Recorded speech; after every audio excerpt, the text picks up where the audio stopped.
the inside scoop. All the news the government does not want you to know. Here's your host, Congressional Attorney Mark Levine. Hello, America. Welcome to the Inside Scoop. When we have budget deficits, many politicians think there are no consequences at all. After all, you promise Americans a lot of sweet tax cuts or war if they want it, or maybe high social spending. Whatever it is, Americans don't feel the pain. You spend more, you cut taxes, there's a huge deficit, and it's just a big number. Or is it? What that does, of course, when we have a large deficit, is it allows a number of foreign countries to buy our debt, to buy our companies, to buy us. And increasingly, companies are buying us.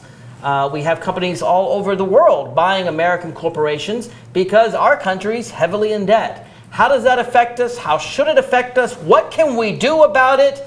Well, to help me answer these very difficult questions, I've invited a fellow talk radio host, Samantha Clemens. She is the host of the Samantha Clemens Show in Boston on talk radio up there. And she also, though, works to counsel corporations on the effects of globalization. Samantha Clemens, welcome to the Inside Scoop. Good to be here. Thanks for inviting me. Before we get into the buyout of corporations, I want to talk about sort of why it's happening before we get to sort of how it's happening and what we can do about it. And one of the main reasons it's happening, at least according to former Vice President Al Gore, is because of our energy crisis. I want to play a little clip. What Gore was said in the Boston Globe. It says that Gore challenged Americans to switch all of the nation's electricity production, all of it, to wind, solar, and other carbon-free sources within 10 years.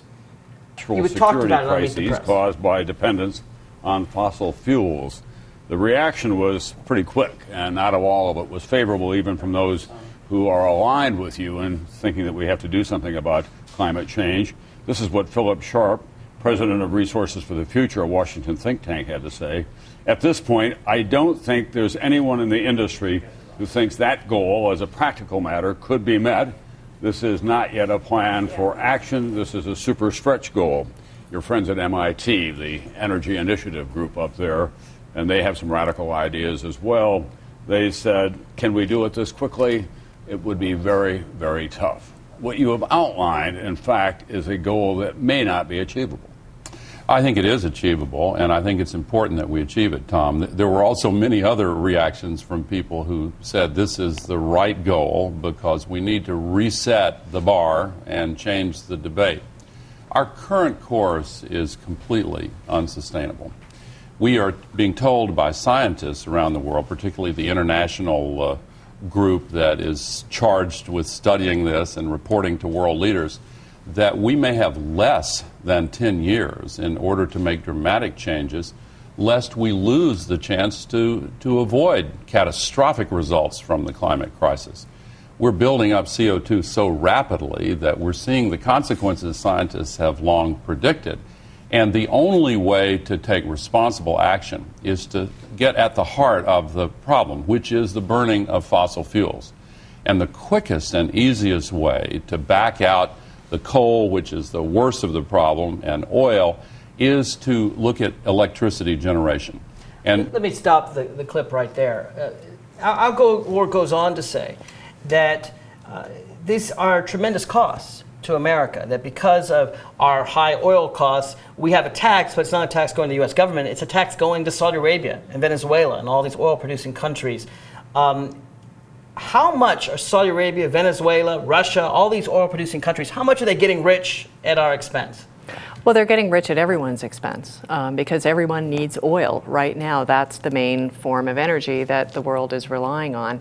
The issue is that because we're spending so much money on oil, and at the same time we're incurring debt because of budget deficits, et cetera, there's essentially, we're borrowing money, as Al Gore said, we're borrowing money from China in order to pay for fuel and everything else, which has resulted in the exchange rate change. So the US dollar has weakened tremendously within the last couple of years. And that's why all of these companies, foreign companies, are buying US companies. It's because right now the exchange rate is very favorable to them. Right, so in other words, as our country sort of falls apart, as we owe so much money to people, we're cheap, we're a good bargain. We're a good bargain because of the exchange rate. So why should Americans fear a weak dollar? I mean, we have a weak dollar, you can sell things at cheaper rates, that helps our exports. What specifically are they buying up, foreigners? Well, they're buying real estate in New York. For example, that's something that's very interesting. The housing markets have been going down everywhere in the world, or excuse me, everywhere in the United States, and actually other places around the world as well. But in New York, the real estate market continues. Well, who's doing the buying? I actually was at a conference not too long ago where people who deal with mobility issues, people moving around both into and out of the U.S. Were attending. And I spoke with a real estate agent who said that the people who are buying real estate in New York right now are foreigners. The money's coming Who from— are they? Saudi Arabians? They're coming from Europe, they're coming from Asia, they're coming from anywhere, anywhere that their currency is not tied to the U.S. dollar. So, in other words, what is the result of all of this? I mean, where do we go? So, does it concern us? Should it concern us if a bunch of foreigners own our land, own our companies? Well, like most things, I mean, when people who own when you work for an employer who's headquartered in another country, I think there's kind of an inherent insecurity, a feeling of insecurity about that. So, for example, we recently in the news, InBev, which is a Belgian-Brazilian beverage company, just was in the news because they're buying Anheuser-Busch. Right. Now, they Budweiser seems like a very American brand. And it certainly is. And very different from Belgian beer. Exactly. But although the original Budweiser is Czech. I am told that, though there's a big trademark controversy, which I'm not going to start here. That's right. But Belgium controlling Budweiser, that just seems very strange for people, who crack open a Bud on their pickup truck to know that, oh, this is a Belgian product. That's right. But and it's also interesting to think that it's Belgian and Brazilian. And the Brazilian thing, I think, shouldn't be understated because Belgium is still a fairly high wage country located in Europe. Brazil, salaries in Brazil are much lower than salaries in Belgium. That's where the workers will be. They're going to be in Brazil. That's where the workers are, and that's what their expectations are. Another example of this, and this is actually not an American company, but I think it's an interesting example, is Tata, a huge Indian conglomerate. Tata? T-A-T-A, Tata. Tata. What is Tata? It's a global conglomerate that you will hear about if you haven't heard about it already. I haven't. Americans will be hearing about it. What is Tata? Tata's one of the largest companies in the world. What do they It's do? a conglomerate. They do everything. They're like a GE, only it's Indian-based. And they just bought a company called— First they take our jobs over there at the call centers, and now they're going to own us. They're doing very well. I don't mean to be Ludovsian about this, but I mean, should we be frightened? Well, there are going to be some people who are going to be negatively. Ultimately, I guess I think that trade is a good thing. Up in Milwaukee, I don't know, Laverne and Shirley's old jobs. I mean, are we going to lose those bottling plants? Are they going to lose a lot of jobs up there in Wisconsin? That I don't know about. What I believe that InBev wanted from Anheuser-Busch was the distribution channels. They want to sell. I think trade is a good thing for everyone. Beer workers? I mean, I think of their beer in America. America is actually a hard market for foreign companies to break into. So the best way for them to do it here. Exactly. And there was actually a recent article in the Wall Street Journal evaluating their beers, and they were a little skeptical about it. I don't think Americans like Belgian beer. I don't like that dark, sweet stuff. There are 500 kinds. I'm too provincial. What do you want from me? I'm used to American beer. What else are they buying? Well, what I was talking about, Tata bought a company called Chorus, which is an Anglo-Dutch steel company. Now, that's not an American company, but I was talking with a person who works in human resources who's involved with, once again, moving people around the world for that company. And the problem there is Tata said, well, we're sending some Indians to your company headquarters, both in the UK and in the Netherlands, so they to our headquarters in Mumbai, India. And the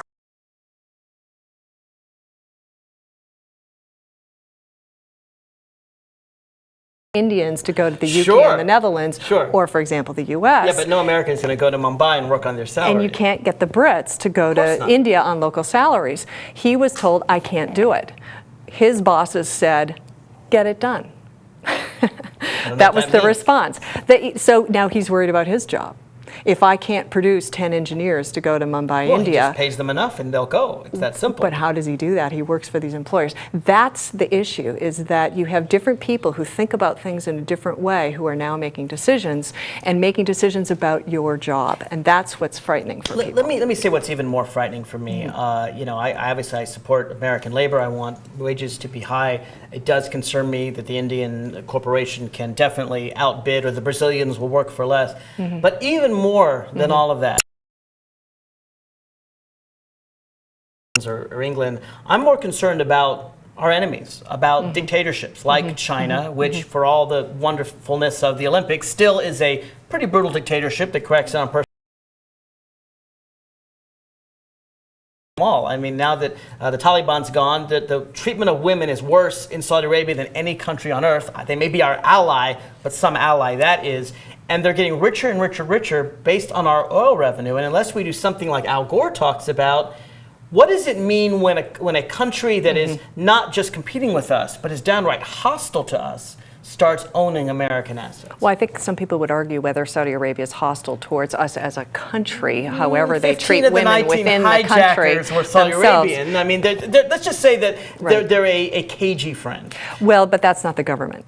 And the people running the sovereign wealth funds from all of these countries. So you have sovereign wealth funds in all of the countries in the Middle East who are oil exporters. So, for example, ADIA, which is the Abu Dhabi Investment Authority.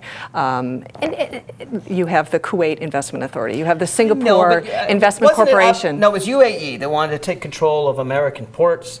Well, they wanted the business. See, and that's where the question is, do you think that they have malevolent intent or not? What if some of them do? See, I'm not saying they all do, but all it takes is one person. I mean, Saudi Arabia, let's face it, right here in Fairfax, outside of Washington, D.C., we had a Saudi Arabian school that was teaching in its textbooks awful things about Americans, about Christians and Jews, saying, you know, inferior peoples, all this stuff. I realize there are ally, quote unquote, but with allies like that, I'm not sure I need enemies. Well, and it is a difficult issue because the sovereign wealth funds are an extension of the governments, and that is different from how it works here in the United States. Learn about your business. We want you to send some of your engineers. It's where you have investment companies or hedge funds that are pursuing their own self-interest rather than directly the interests of the U.S. government. Many times those interests are in alignment, but they're not necessarily identical. Does their buying our assets give them power over us? Let's just be blunt. I mean, they own our debt. They now own our assets too. What power does that give people who I don't entirely trust over the United States of America? Well, I think that it gives them the power to make financial decisions that affect people who are trying to get a job. To fire a large number of Americans. Exactly. They also make decisions about where the money is going to be invested. It's the same kind of power that American companies have been wielding all over the globe for years. Would it be years different? And years. I mean, I don't trust the American CEOs either. Would it be different to have the Saudi Arabian CEO? Would they treat workers differently than the American CEO? Well, it's interesting because GE Plastics, which is located in Pittsfield, Massachusetts, which is where I live, was recently sold to a company that goes by SABIC, which is the Saudi Basic Industries Group. Well, and all of the workers. Before you finish that story, I want you to tell it after the break. We have to take a quick break, but I want to hear how it is that Saudi ownership changed, if at all, the workers of Pittsfield, Massachusetts. Folks, if you have a question, you are welcome to join in. This is live, and we would love to hear from you. The toll-free number is 888-488-MARK, 888-488-6275. You have a question on globalization. If you think, hey, I'm going a little too far, let me know what you think. You can also comment on the blog at radioinsidescoop.com. We'll be right back after this.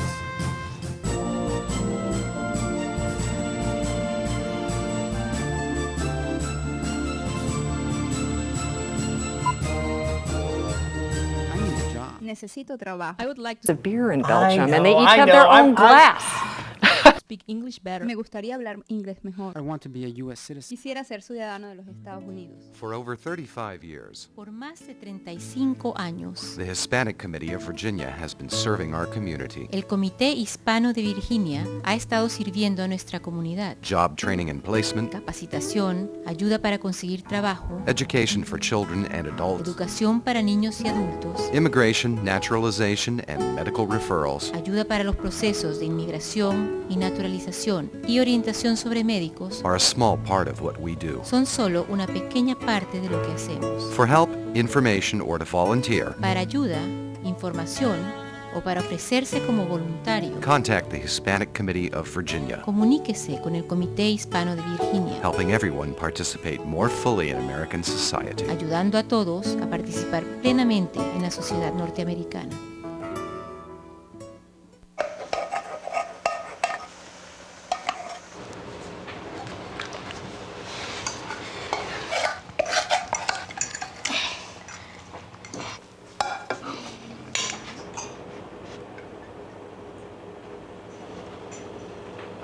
Hey, Lena, where's yours?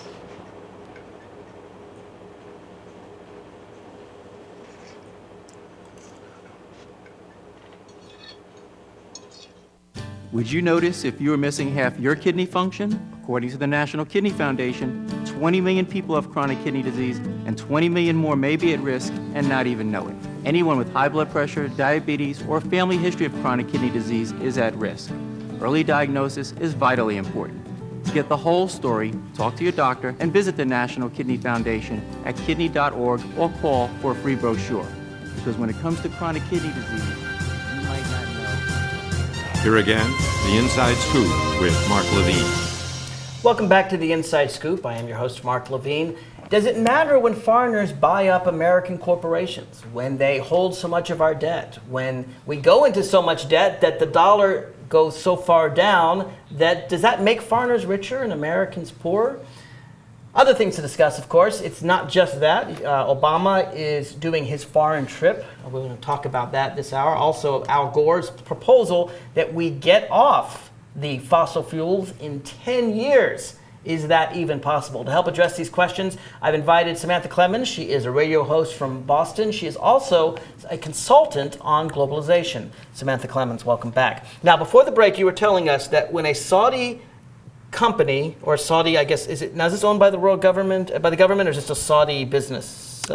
It is, I don't know. You don't know? That okay. I don't know. So a Saudi entity of some sort buys out a good old American plant in Pittsfield, Massachusetts. What happens? Well, first of all, I should say GE sold the unit to them. Well, so right. It's not like they just came in and did this horrible thing to people. An American company sold a unit to a Saudi company. Okay. And that's another thing to keep in mind, is that there's a lot of very normal stuff going on around but I don't here. trust GE entirely either. Well, if you don't trust anybody, then what difference does it make? No, because big corporations, I just don't necessarily trust that they're doing. Right. When we have things like golden parachutes, where we have things where you have CEOs of corporations who are rewarded, whether they make the company do well or the company does badly. I mean, Michael Eisner, Disney falls through the floor, and he still gets hundreds of millions of dollars. I don't trust that they're necessarily doing what's in the corporation's best interest or in the workers' best interest, just given the way we have it. But go ahead. What happened in Pittsfield, Massachusetts? The last report that I heard, and it was secondhand, I didn't talk directly with employees there, but someone who's familiar with the situation said that the Saudi, SABIC had said, we're not going to change anything. I mean, why would we want to change it? We're buying something that's working. We're buying something that we want to keep. And in fact, that's what happened. They didn't come in. They didn't ban booze. They didn't change worker laws. They didn't require women to wear the hijab. That's right, exactly. And so, of course, there was a lot of concern on the part of employees, but in turn, it turns out that up to now, those concerns are not. So perhaps these fears are overblown. Perhaps it's like Lou Dobbs and immigration. Maybe Americans are screaming and they really shouldn't. They should just recognize this is the way the world works. I have to say there's a sense in the community of people that are dealing with global mobility and moving people around, that companies buying and selling units, that this is all very normal. It's a normal part of globalization, that some sectors do well, some sectors don't do so well, etc. There's another group of people that say that there is something different about the sovereign wealth funds, because they are extensions of the government, and especially when we're talking about countries that we may or may not have the closest relationship with. This isn't England, that there is, exactly, it's not England, and so there is a difference there. But on the other hand, you have the United Arab Emirates are simply trying to become the major player in the Middle East. That's what they want to be. They want to be the next Singapore. And if they are going to achieve that goal, economic player in the Middle East, because at the same time we have a bit of a nuclear arms race. It's not just Iran that we're talking about. Right. Bush has been promising Saudi Arabia, somewhat quietly, there hasn't been a lot of press about this, he's going to help them with civilian nuclear uses, and that's going to happen. I mean, I've been reading now, it's Jordan and Libya even, who tried to do wartime nukes. I mean, they say it's for civilian. I know UAE is part of this. They want civilian nuclear power too, but I worry about it. It's not so hard to transfer civilian to a nuclear weapon. India, for example, did that. And these countries have oil coming out of their skin. Why do they need nuclear weapons? I mean, why do they need civilian energy, nuclear energy? Well, it all comes down to leverage, right? I think it is. Yeah, I think it is. So the money. So I worry that UAE doesn't want just economic leverage, of which I guess I'm willing to give them. I'm worried about something more sinister. Well, and everyone is worried about that, and we all have to be watching about it. And of course, they have their concerns about us too. Is that we've been running around the Middle East, sending employees over there. We've been investing countries heavily, that didn't attack us. And so the question is, who needs to be concerned about what? And I think everyone needs to be concerned about anyone who has too much leverage over you, is my view. And I think what Al Gore was saying is that these developing nations are getting increasing leverage because of our debt, because of the price of oil. Let me play a little bit more from his Meet the Press interview. That it would cost a lot more money, and that would have a devastating effect on Main Street and especially on rural America. Well, I don't agree with that, and I think that the devastating effect on Main Street and the rest of the country is coming from the present rising costs for electricity. And the reason why is China and the other emerging economies, again, are bidding up the price of every lump of coal and every drop of oil. And the new discoveries have been declining, so the estimates are now that these price increases are likely to continue until we stop just taking baby steps and offering gimmicks and instead have a strategic initiative. Tom, among other things, you are the... Let me stop it right there. So do you agree with Al Gore that this is, I mean, the run-up in fuel prices from $3 to $4 to pushing $5 a gallon, this is just the beginning. I mean, 6, 7, 8, let's go to 10. China and India, they've got demand, and unless we get some other paradigm for electricity, we're in big trouble. I think that the simple fact that the economies in India and China are the two big players, in the long run, are going to play a role, of course. The demand is going to go up, prices are going to go up. I think that's a given. However, I've seen other reports that the increase in prices is not matched by the increases in demand right now, and so there That's the speculation. Exactly. So I think there are a lot of things. But the speculators are speculating because they think that even if it's not now, maybe 2-3 years from now, India and China will build up the That's right, but there are some people who think it's a bubble. That literally it's people who are trying to figure out where to put their money. And so now that's the focus of their speculation. So I think of the things that I have seen, prices will go up, but they're probably higher than they need to in the short run. But long term, yeah, of course, if China and India continue to develop, there is increased demand, and there's no reason to think that they aren't going to continue to develop. At the end of the day, do you agree that we're in an oil shock, much like we had in 1973 and 1979? The oil prices are going up. And unless we do something like Al Gore is talking about, use electricity to fuel our cars. I mean, we already have electric cars that work pretty well for, you can go 100 miles or so. So what they could do, for example, is you could have these dual engines. Most of us, when we drive, are not driving 100 miles. Now, yeah, we like to do our cars for road trips. For those, you use the gasoline. Yeah. But when you're driving around town, you're commuting to work, you plug it in, you're fine, you get home. And electricity can be made with sand, right? Solar panels, glass, wind, things we're never going to run out of. Isn't that, at the end of the day, the only solution to our economy? Totally apart from foreigners, totally apart from, all... But you can't look at it totally apart from foreigners because the globe is interconnected. It simply is. The financial markets are interconnected. I mean, the clothes that you have on right now, how much of everything that you have on and everybody else here in the studio, how much of it is made in the United States? Most of it is not. Most of the food we buy is from other places, and most of the we're the breadbasket of the world. We buy fruit from South America. We buy canned. At least our wheat is from Kansas. A lot of the packaged goods you buy that have the Kraft name on it are made in other parts in the world, and they're shipped back to the United States. But The problem with globalization, as I see it, is not free trade. I mean, I'm an economics major. I got a degree at Harvard. I know that free trade makes everyone, the pie bigger, everyone richer.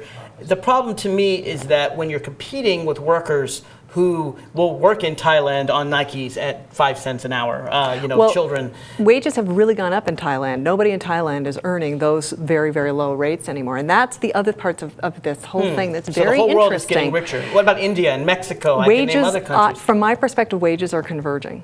The high wage countries, the wages are actually declining, and the low wage countries, wages are going up. Well, wages are declining in America for those that are working in factories, but for CEOs, they're skyrocketing. Well, there's this cadre of people at the very tippy top everywhere in the world they're not Americans, they're global players, and all of those people are doing very well right now. And in fact, in America, as you say, we have regular declining wages, but the wealthy, those at the tip top of the cadre. I mean, why is it? Here's a question I asked last week. I didn't get a good answer to. I'm going to ask you the question. See if you know the answer.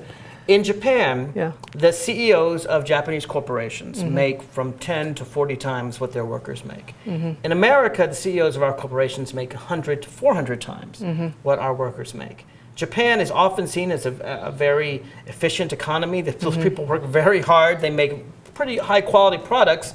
Why are Japanese CEOs paid a tenth of what American CEOs are paid? Well, it could be that Japan just went through many, many years of a recession.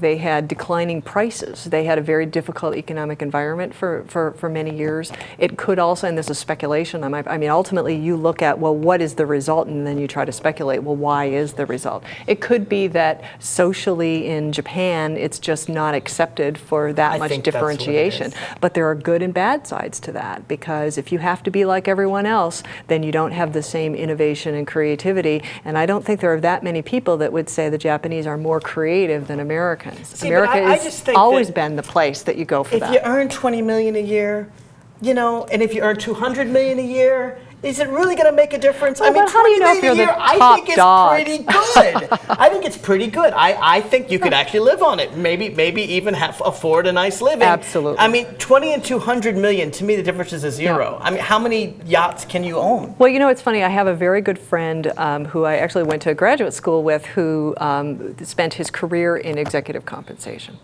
And so his job was setting the salaries for, and he worked in the he worked in the high tech industry.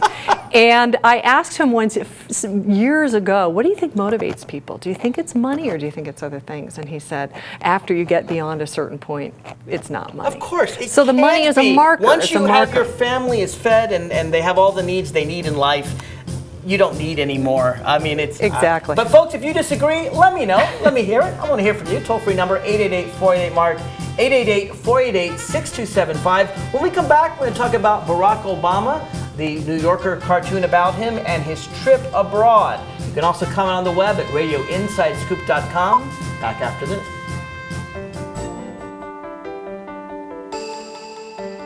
I helped turn my child's public school into a whole new kind of school.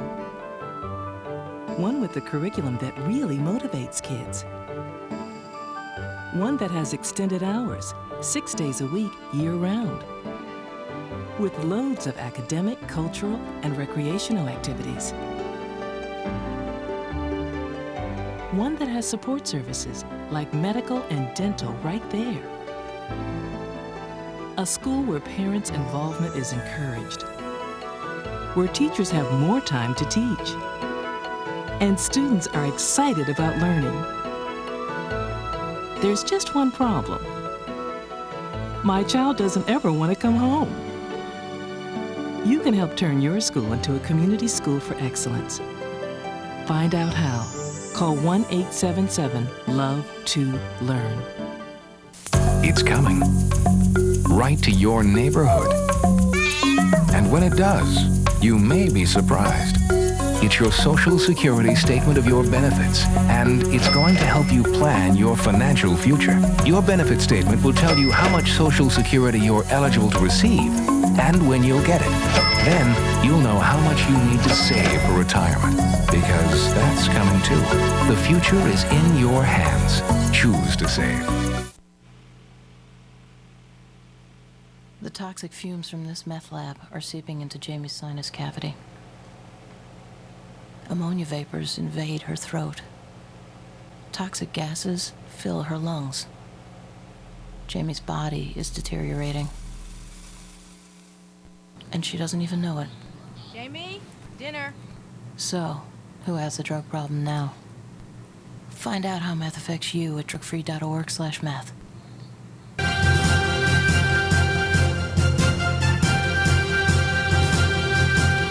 Here again, the Inside Scoop with Mark Levine. Welcome back to the Inside Scoop. My guest is Samantha Clemens. I'm your host, Mark Levine. My guest is Samantha Clemens. She is a Boston talk radio host, the host of the Samantha Clemens Show, an expert in globalization. But we can talk about other things too. It was interesting to me watching good old Al Gore again. It made me kind of nostalgic. I went back, maybe we can show this. I went back to my website to find out when I had endorsed Al Gore and Barack Obama as a ticket. And in fact, if we can show this, I have endorsed Gore and Obama June 20th, 2007. So there it is. Gore, Obama in 2008. I wanted Gore to be president and Obama to be vice president. And my man won't run. Now on Meet the Press, they're saying, okay, how about Obama Gore? And he's like, no, I can do more good outside the... Do you think he's right? Because I love Al Gore. I mean, I like Barack Obama a lot, but I would prefer Gore over Obama, Hillary. I liked him better than Bill Clinton. Okay, I'm just a real Gore fan. I think he thinks he can do more not having the responsibilities of the office. Is he right? He can do different things. I think you can do a lot if you're the president, but I think you can push the envelope further Well, if you're he can't not be president at this point, but he can be vice president. Right. I actually think if Al Gore were to let Obama people know that he wants to be vice president again, I think he'd have it. I can't imagine why Al Gore would want to be vice president again. I'm sorry. I mean, the man's got to have some ego. I think it's a pretty decent job. I'll take it. I can't imagine. Why would he want to do that? Go ahead, hire me. I'll take the job. Really, Obama. I'll do it. I'll take a lesser salary. Okay? You want to invite me, nominate me? I'm there. Oh, sorry, that was just between us. Do you think that he would take it if they offered it to Hillary? If you don't take it, we'll give it to Hillary. That could be the option. Oh, the threat. Exactly. That'd be a threat. Al, if you don't take it. Look, I don't know. I mean, it is a pretty bully pulpit. We've seen how Dick Cheney used it for evil. Why can't Al Gore use it for good? How much impact do you think Al Gore is having? I mean, he says that we need to be off of fossil fuels in 10 years, which to me reminds me of John F. Kennedy, not that I was around then, but reminds me of John F. Kennedy in 1960. We will send a man to the moon in 10 years. Lo and behold, 1969, we did it. Is Al Gore's goal achievable? I do not know. I certainly don't have the expertise of saying whether he or not we can achieve his goal. Even if everybody got on board immediately tomorrow morning, we woke up and said we're going to carry out Al Gore's plan. I don't know whether it's going to be effective. I do know that there are many, many very strong players who are not interested in pursuing his plan. Well, that's what I want to talk with you about. Difficult. What is the resistance to his plan? Who are the resistors? I mean, the oil companies, okay, we got them. Who else resists Gore's plan? Is it people in industry? Is it CEOs? I think there are a lot of people who are just skeptical about the implications, about the science. I think there are a lot of people who really, truly think that we need to know more.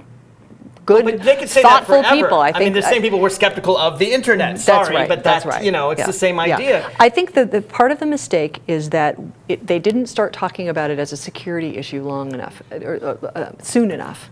And I have to say, I met Nancy Pelosi at an event in New Hampshire in 2004, and I said, why don't the Democrats make the whole idea of energy consumption or conservation a security issue, wrap it in the flag, and it's going to be a great issue for Democrats. Look who has oil. Saudi Arabia, Venezuela, and Russia. I mean, 3 dictatorships that we don't trust. And Todd Friedman has been talking about this eloquently for many, many years, saying that, in fact, it's bad for those countries because the more money they have pouring into them, the more they are likely to be dictatorships. They don't have to answer to the people because they have so much money, and then they buy off the people with just a little bit of money. So he's drawn or connected the dots between lots and lots of money to those countries and worsening human rights conditions for the citizens of those countries. I felt for a long time we've been arming both sides in the war on terror, that the insurgents are getting their money from us. Osama bin Laden is a perhaps recalcitrant, but a son of a rich Saudi billionaire who got his riches from Americans filling up their SUVs. I mean, where does Osama bin Laden get his money? Where do the Iraqi insurgents, where does Iran get its money? From oil paid for by good old American consumers.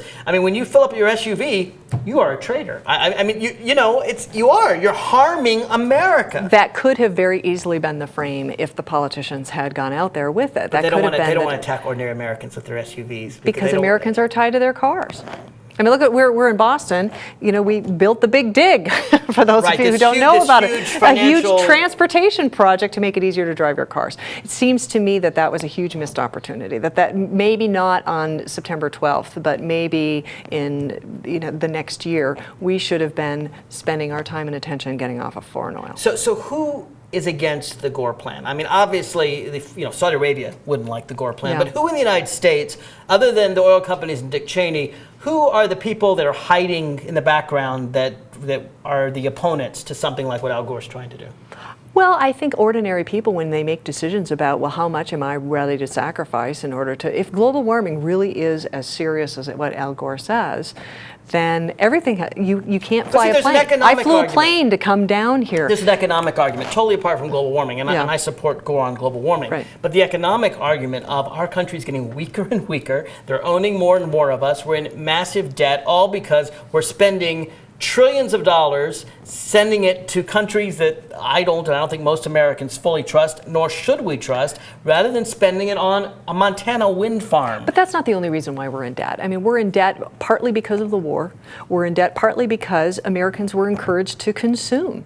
That's what don't forget the Bush tax cuts. Exactly. Right. I mean that's what's driving our economy, is the fact that we buy stuff which is made by people, which employs people, and so on and so forth. What I find interesting is I'm asking you, who are the institutional opponents of Al Gore, and you keep bringing it back to the people. I mean, that's because we're in a. I ultimately do think that the country isn't completely on board there. They'll buy a curly-Q light bulb. So you blame the consumer, not. You don't think it's some oil company because you already said the oil companies were doing that, and they were definitely putting out misinformation about the car companies?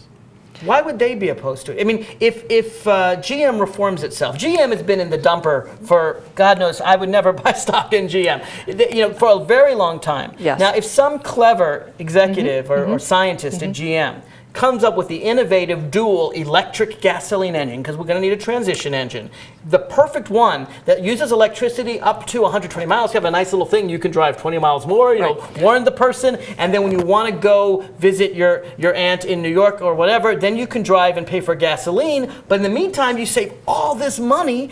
I think consumers would buy it. They'd like it even more than the Prius. They will now, but they wouldn't when gas was cheap. But they will now. Car manufacturers on board now? Well, Honda's already doing it. Toyota's already doing it. Okay, the Japanese are doing it. But they make those cars here. Right. But why are their execs more flexible than our execs?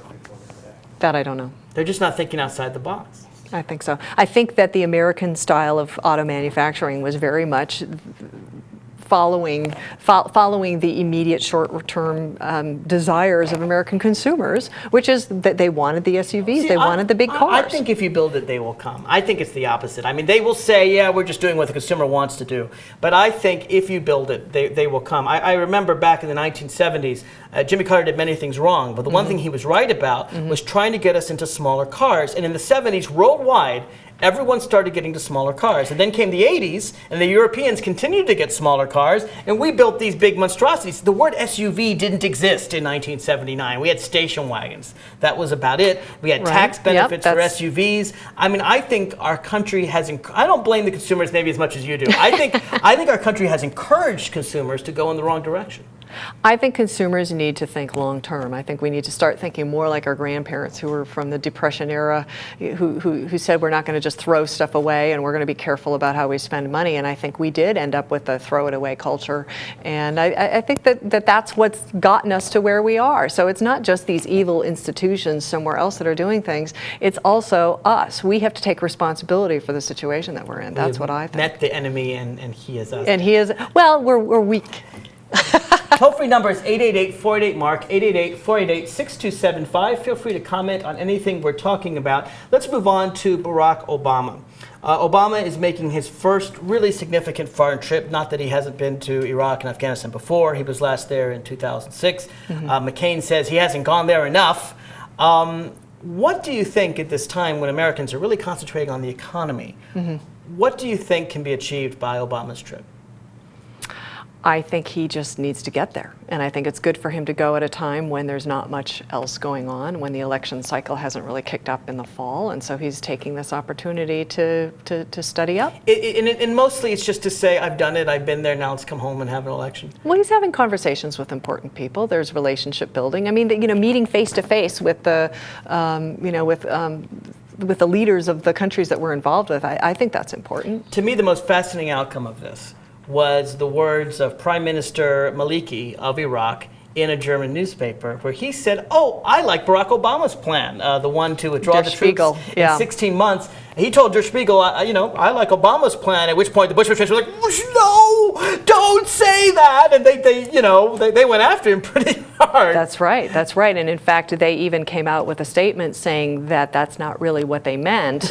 And then you go back and look at the actual translation of what Maliki said, and and it was in fact the way Der Spiegel had interpreted it. Was exactly correct. Yes, yeah, exactly. So, but one of the fascinating things is that you have this debate in America, where both Obama and McCain are converging. Actually, where Obama says, "I want to get our troops out in 16 months, but if necessity's on the ground, make them stay a little longer. We'll work on that." And McCain says, I think they need to be there as long as they need to be there, but if we can pull some out, so they're both sort of converging into the middle. And the interesting thing to me is that in this debate, Iraq doesn't seem to have a vote. Americans are like, "Oh, well, Obama says get out now, and McCain says stay forever, and none of us seem to be concerned about Iraq." And so now you have the Prime Minister of Iraq saying, "Hello, we exist. It's our country you're occupying. We prefer the Obama plan." That's got to help him in the election. It depends on how Americans view that. I mean, I just think that there are large sectors of the American population that don't like being told what to do by foreigners. Even when foreigners are telling us, get out of our country. Yeah. Let me ask you this. Your listeners in Massachusetts. Yeah. Boston, Massachusetts, I don't know. This is where you've lived most of your life. Is that right? Good 20 years. Okay. So, and I went to school up there. So I have a decent feel. And I like Bostonians. Yeah. And I like the Red Sox. All right. I'm loyal. But Bostonians have I don't know. And I'm going to get in trouble for this from my Boston friends, but a bit of a chip on their shoulder, I'm going to say. I don't know whether it's too many Yankees-Red Sox battles or anything like that. They seem to very much want to prove themselves. Is that fair, or am I being completely unfair? So you want me to just say that about this gross generalization about Bostonians? I think they're very confident. I think they love expressing their opinions. In fact, there's a radio website that people can put. It's a discussion website, and the Boston board has by many times more postings than any of the boards in any of the other cities. Well, they're a very political city. It's a political city. It's a city filled with people who love expressing their opinions. You also have a lot of people who come from other places who end up settling there, which is what I did. I wasn't born there. And the people who stay, I think, are of that ilk. Well, let me say this. I do think it's actually a very friendly city, and far more friendly than many other cities I've lived in. When we come back, I want to talk about how Massachusetts, which started really on a limb, I guess, with the court decision allowing gay people to marry, and now just a week ago, I guess it was, maybe 2 weeks ago, Governor Deval Patrick said, "Oh, we're going to get rid of this old law that doesn't let others get married in Massachusetts." And it was a collective yawn, it seemed, in Boston and across the nation. People didn't seem to really care that much anymore. Hardly blipped. In my circles, anybody that I talked with, there was just, it seems like a foregone conclusion. I want to know why that is. When we come back, is it just because Boston's a liberal city, or because Boston is democratic, but sometimes not as liberal as you would think? Exactly so. I want to get out and discuss that. If you want to join the discussion, please join us and be like the Bostonians. 888-488-MARK, 888-488-6275. Back after this.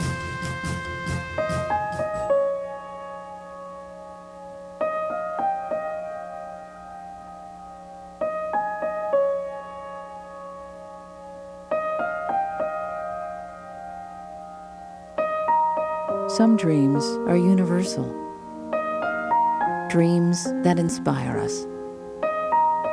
Multiple sclerosis is a devastating disease that changes lives forever. The National MS Society does more for people with MS than any organization in the world. But we can't do it alone. To get involved, visit us online at nationalmssociety.org or call 1-800-FIGHT-MS.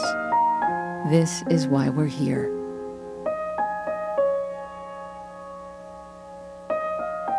Because nobody dreams of having multiple sclerosis. What's wrong with this picture? Half of young Americans can't locate economic powers like Japan and India. 20% can't even find the Pacific Ocean. Without geography, our children aren't ready for the world. Geography is everywhere. It's incredible creatures, rhythm, fashion, flavor. It's economics and politics. It's change. Understanding connections between people and places is critical in the 21st century. That's why we created mywonderfulworld.org. Go there now for your free parent and teacher action kits and give our kids the power of global knowledge. Because kids who understand our world today can succeed in it tomorrow.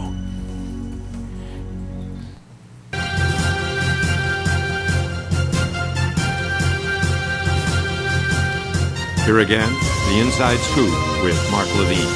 Welcome back to the Inside Scoop. My guest today is Samantha Clemens. She is a Boston talk radio host. Here's your last chance to join in the discussion if you'd like. Maybe they're just enjoying it so much they don't want to interrupt us, which is fine too. But if you want to call in, the toll-free number is 888-488-MARK, 888-488-6275. You can also comment on the blog by writing it down at radioinsidescoop.com. Sam, I was going after your town a little bit here, but exactly. I believe we left off with why are Bostonians so obnoxious? Well, no.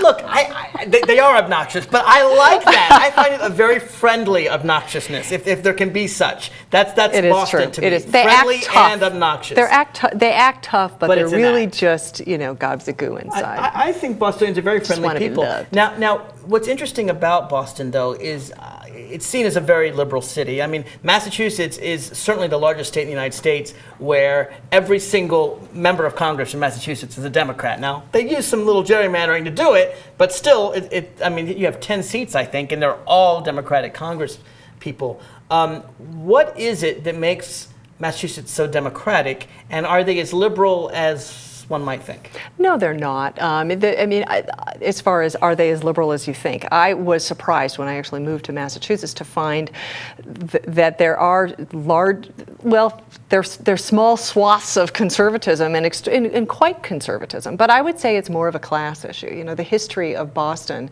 is one of immigration and Irish Catholics Irish and Italian coming to Massachusetts, who were actually treated really poorly by the governing elite, the Boston Brahmins, who were English at the time. And right. You have to remember the history of the Irish is that they were exporting food at a time where they were being starved and getting on boats and coming to this country.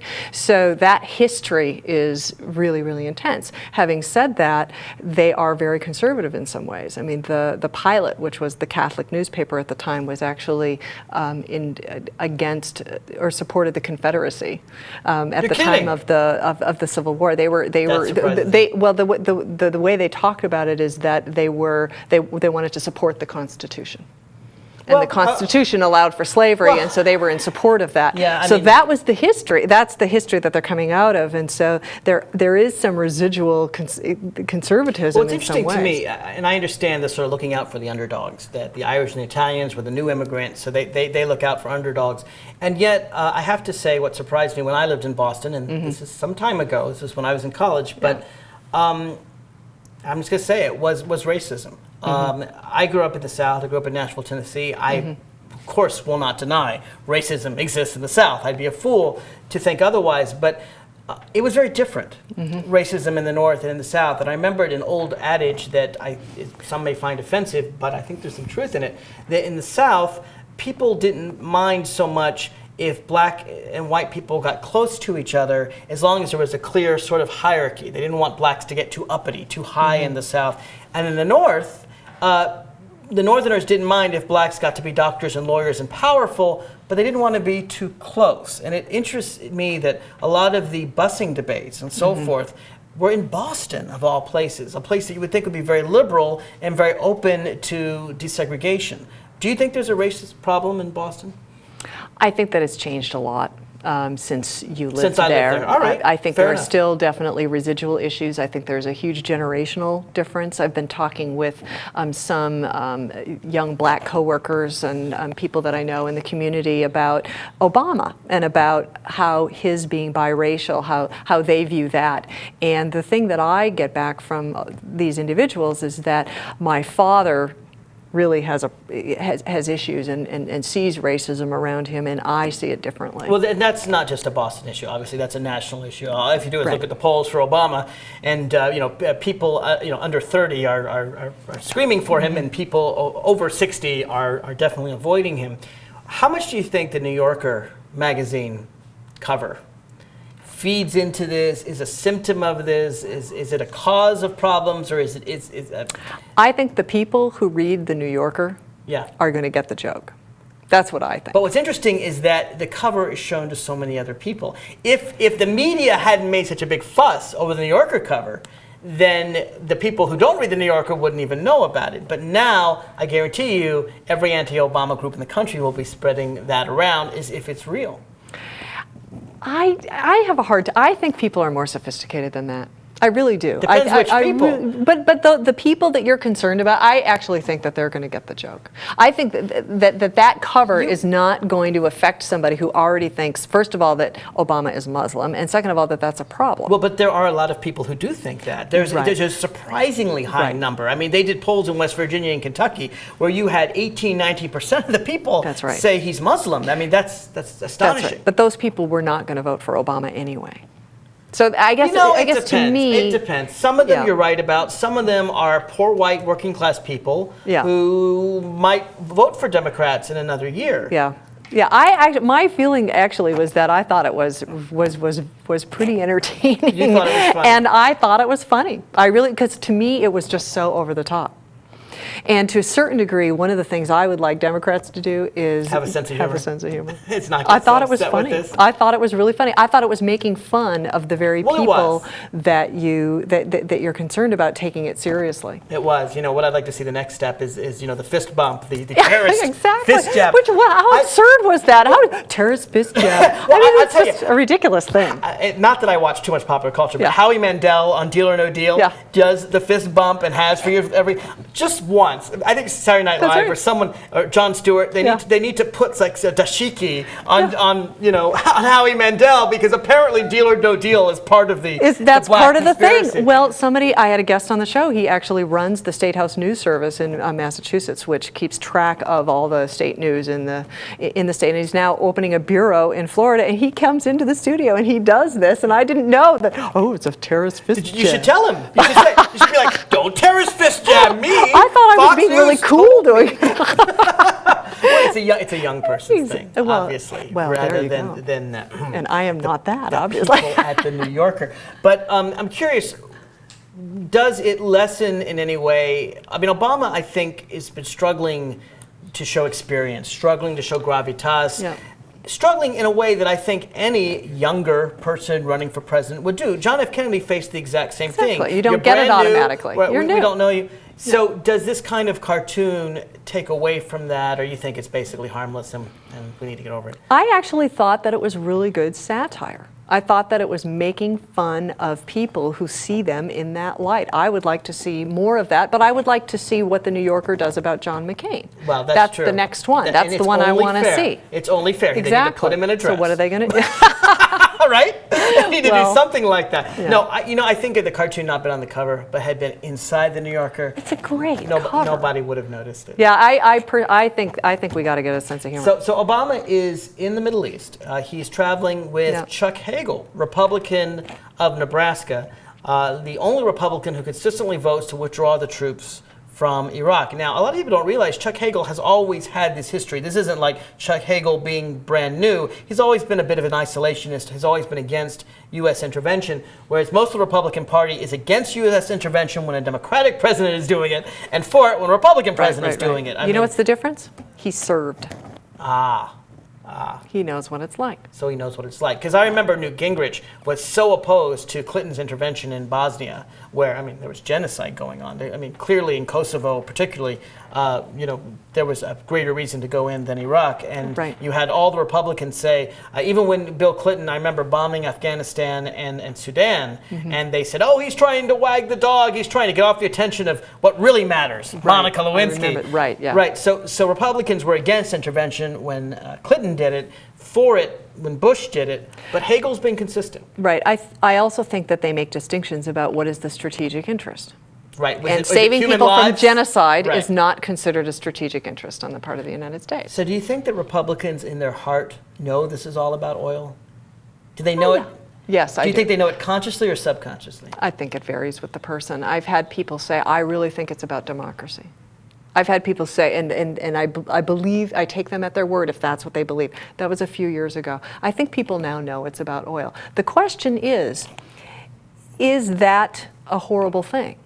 Are people who don't want it to be about oil? Exactly. Just say that's what this is about. We need to conquer Iraq. Iraq has the second largest oil supplies in the world. They have very sweet oil. We need it for our oil companies. We're going to invade. That would have been honest, but he couldn't have gotten a vote in Congress. That's right, but he also doesn't need it for the oil companies. He needs it for us because we still use oil. But it's not working, Samantha. Right. But our prices are going up. But again, I come back to. I mean, Paul Wolfowitz said this war would pay for itself. If we're going to waste $1 trillion and we're going to invade a country that never attacked us and we're going to lose 4,000 lives, shouldn't we at least get cheaper gas prices? Why isn't it working? Well, you've got too many other things going on. You have China and India, you have speculation, you have a war that didn't go as planned, you had a government that didn't have an after the war plan. I also think that frankly they know it's about oil, and so you have the insurgents constantly disrupting the oil supplies because they know that's the thing that we most want. Right. Here's going to be the trick, though. The United States is a Saudi Arabia of coal. Coal is dirty.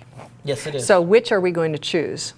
If we have to choose... We don't. Neither. That's what Al Gore says. That is what Al Gore says. And so I agree with Al Gore. Is that the case? I have listeners in West Virginia. But that's going to be the pressure. The pressure is going to be on whether or not we're going to exploit our coal resources. But you know what Al Gore said, and he's absolutely right. There is no such thing as clean coal technology. It's just something put out by the oil companies. Coal is dirty. It is fossil fuels. It does increase it. And we have sun. We have wind. We have it in abundance. It seems to me that Al Gore is right. That just like taking man to the moon, we can indeed finally do a major push and get off of fossil fuels. It just requires the president to do that. A few seconds left. Will Obama be that kind of president? I think he's going to play the middle. You may be That's right. why he needs Al Gore off on the side. You may be right, but maybe if we take Score the Insight, we can get it. Who knows? That's the end of the show. I hope you enjoyed it. Check out more information on Samantha Clemens at samanthaclemens.com, and also go to radioinsidescoop.com for more of the Inside Scoop. This is Mark Levine signing off.